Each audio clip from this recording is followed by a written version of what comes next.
What keeps this 1781 soldier marching after all these years? Picture him now, a figure in a faded continental uniform, gait steady as if following orders whispered 2 centuries ago, a single silhouette moving along a misted ridge as dawn peels back the trees. His coat is threadbare at the sleeves, his musket slung, but his march never slowing. Witnesses on the ground speak of a rhythm you can almost sync your heartbeat to, the soft, deliberate tap of boots on earth that seems to belong to another century. They say he is still on patrol. They say he still marches. If you love haunted history, like and subscribe for more. At the center of this story is Cowpens, January of 1781, where Daniel Morgan's tactics turned a brutal contest into a decisive victory and left the landscape marked by triumph and loss. Locals who walk those fields at dawn and dusk will tell you that the place will not sleep. "Boots in the fog," one farmer told an interviewer. "Lantern on the ridge," murmured another. These are short, clipped reports, not declarations of fact, but they keep returning. Witnesses report seeing a man in late 18th century garb moving along the same lines where troops once formed. His steps measured, his posture oddly formal. When someone approaches, the figure seems to recede into the trees, or sometimes the echo of a drum rolls off the humus, just beyond sight. Some describe him as distinctly continental, a tricorn shadow, the brass of a musket glinting in weak light. Others speak instead of a phantom British rider cutting across the open, an officer astride a ghostly mount, lantern bobbing, surveying the same ground where fierce fighting once bent the land into scars. Locals sometimes spell it Copens in old notes and family records. In other accounts, it's Cowpens. The difference in letters does not change the sameness of the reports. People who live nearby talk of cold spots along the ridge, cameras that refuse to record at a moment of sudden clarity, and dogs who bark without seeing anything. "He's still marching," a witness would say, the phrase kept as if to anchor the sighting in a reality too steady to be only imagination. Walk the field with someone who has been there at the right hour, and you'll notice how the sensory details stack like small weights. A distant, hollow percussion, drum or the memory of drum. A lantern glow bobbing between pines though no hands hold it. The soft crunch of steps along an old road that no longer carries a cart. Electronics sometimes glitch at those spots. Compasses waver subtly. Phones lose signal as if the ground itself muffles modern frequencies. Animals, too, remind the living that the place is not entirely theirs. Horses tense, birds fall silent, a family dog refuses to go across an open stretch of ground. Whether you call these phenomena folklore, misreadings by the eye and ear, or something else, the pattern is persistent enough that it shapes how people treat the place. The ground remembers, people say. The ground will not let us forget. But Cowpens isn't the only place that refuses to sleep. Move north and east on the map, and the echoes repeat in different keys. At Yorktown, where the British surrender in 1781 closed a decisive chapter, locals tell of a lantern-bearing French soldier walking the old lines at dusk, light wavering but steady as if searching for his comrades. Witnesses report, in clipped lines, "Lantern on the ridge." In some recollections here, the sound is not boots, but marching orders carried faint over the river, a memory of command that doesn't go away.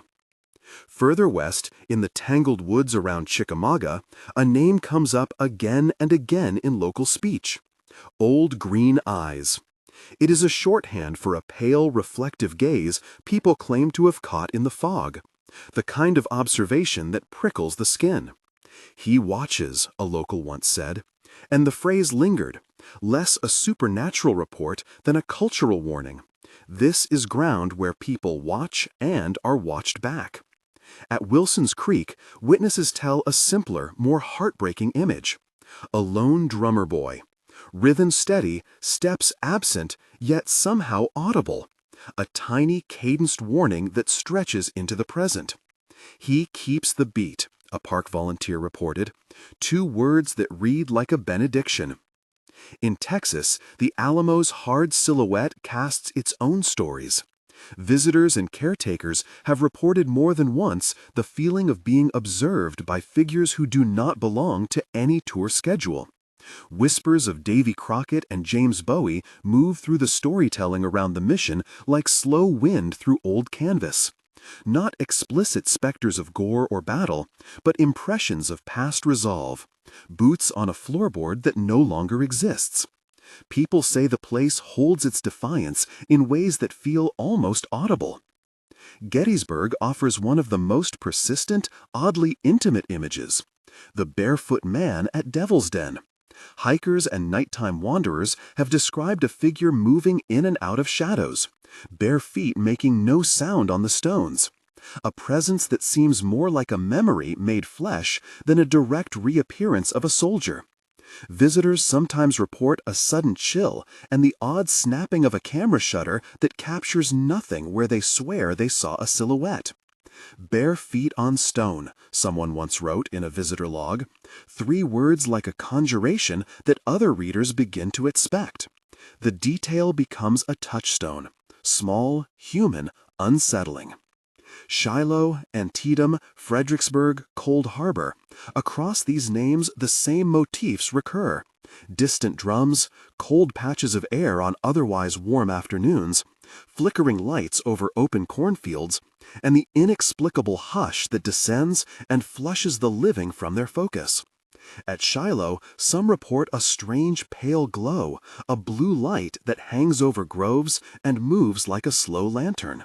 In the high plains where Little Bighorn's sweep still arrests the eye, legends of phantom riders and the clatter of hooves persist.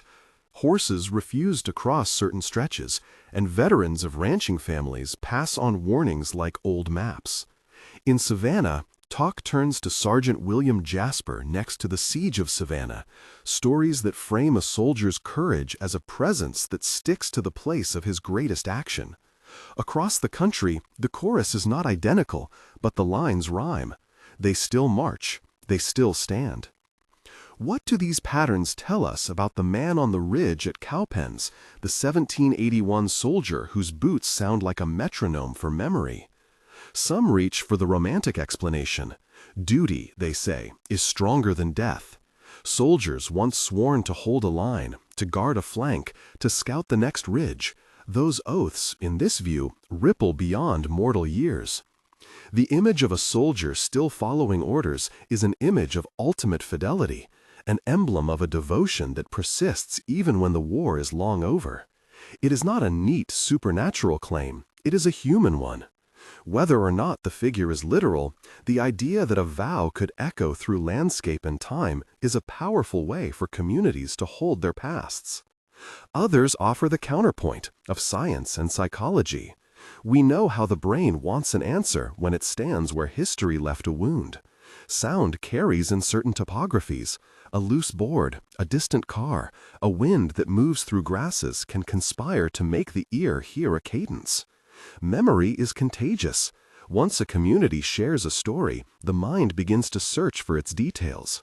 In that light, the 1781 soldier might be the country's appetite for continuity, a projection onto the land of the people's need to feel protected, to see sacrifice acknowledged.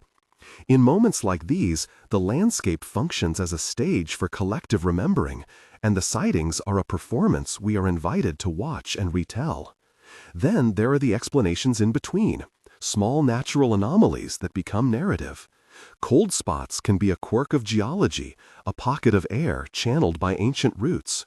Failing electronics might stem from local magnetic irregularities or simple signal shadows caused by terrain. Animals, finely tuned to sound and smell, will react to subtle atmospheric shifts that humans miss. None of these explain every reported sightings, and none have to. They only suggest that a variety of forces, physical, psychological, cultural, can lace together into a thing that looks like a ghost. But it would be a mistake to frame all of these reports as mere illusions. Even the most cautious explanation must contend with grief and gratitude, the reasons people care about these stories at all. Communities build rituals around memory, memorials, reenactments, plaques. The rhetoric of vigilance is baked into how descendants tend fields, clean markers, and tell children where not to play.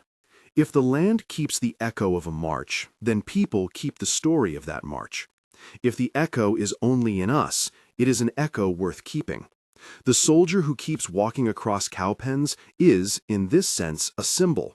Whether he is a spirit, a set of environmental signals, or a communal projection, he insists that we remember why the ground matters. Consider, too, the ethical dimension. The stories slow us down. When someone tells you that a place is watched, that footsteps still fall where lives were spent, that suggestion conducts respect. People will not trample an old rifle pit or leave trash at a place where a ghost might be offended. In a practical way, the tales of lingering soldiers preserve sites the way fences never could. There is, in this, a utilitarian tenderness. We tell stories of the restless to keep the living mindful. There is one more thread worth pulling, the idea of guardianship. Across accounts from Cowpens and Yorktown to Chickamauga and Savannah, a recurrent image is not of marauding spirits, but caretakers. The British officer who rides at dawn scans the field. The drummer boy maintains rhythm. The barefoot man seems to bear witness. These are not revenge-seeking phantoms. They are figures of watchfulness, as if duty has been recast as a form of watch that can outlast bone and weather. The idea is modest, almost modestly comforting. We tell stories of the restless to keep the living mindful. There is one more thread worth pulling, the idea of guardianship. Across accounts from Cowpens and Yorktown to Chickamauga and Savannah, a recurrent image is not of marauding spirits, but caretakers. The British officer who rides at dawn scans the field. The drummer boy maintains rhythm. The barefoot man seems to bear witness. These are not revenge-seeking phantoms. They are figures of watchfulness, as if duty has been recast as a form of watch that can outlast bone and weather.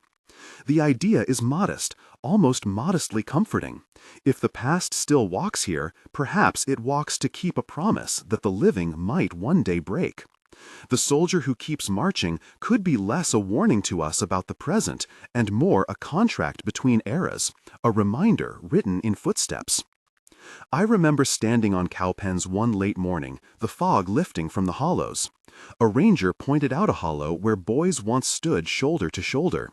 For a long moment we listened to the wind and the birds, to the careful sounds of the present. Then, at the edge of hearing, there was a single, hollow percussion, perfectly ordinary, perhaps a tractor miles away, perhaps nothing at all. The ranger only smiled and said softly, "The ground remembers." The phrase lingered with me not as a proof, but as an ethic, that some places keep score, and remembering is what we can do in response. So, which is it? Duty? Memory? A trick of light and weather? A psychological echo that multiplies with each telling? The honest answer is that no single explanation covers every report. The soldier at Cowpens might be all of these things at once: a cultural relic, a point of local identity, a possible anomaly in the natural world, and a symbol that asks something of us. Perhaps that multiplicity is precisely the point. The stories are not fragile because they are untrue. They are strong because they are useful. They help us measure sacrifice. They teach us to approach ground with respect. They coax us into attention. Near the end, the crescendo is not a dramatic reveal, but an emotional return. The 1781 soldier keeps marching, not only because some force binds his gait, but because the act of marching is a verb we can read. It is a line drawn through time, discipline that became legend, a sound that became a lesson, a presence that became a caretaking gesture. Whether you believe the soldier is a literal figure or prefer a more terrestrial reading, there remains a moral beat to the story. He insists on recognition. He insists that we listen. He asks us not to forget. When the last light leaves a place like Cowpens, when the trees gather the air into a single listening hush, some people stand and listen. They wait for the percussion of a boot or the sudden glow of a lantern. They come to remember the names and the cost. They come to offer their own small acts of remembrance, clearing a marker, laying a flag, passing a story to a grandchild. The soldier's march becomes a call to keep walking ourselves through memory and attention, not so we can prove a supernatural fact, but so we can fulfill a communal duty of honor. What keeps him marching after all these years, then, is not a neat, solitary cause. It is a knot of things: the land that keeps an echo, the human communities that repeat a story, the psychology that shapes sight and sound, the small miracles of coincidence, and a moral insistence that the sacrifices of the past be known in the present. The figure on the ridge is at once a question and an instruction. He asks in the silence between steps, "Will you remember? Will you keep watch?" If this image pulled at you, tell us which battlefield you would walk at dusk and why. Share it below. Like and subscribe if you want more stories that sit between history and the uncanny. For now, the soldier still moves along his appointed line. Whether spirit, memory, or something in between, his march is a petition. Do not forget. We, the living, must carry the memory. We must, in our own small ways, keep marching with him.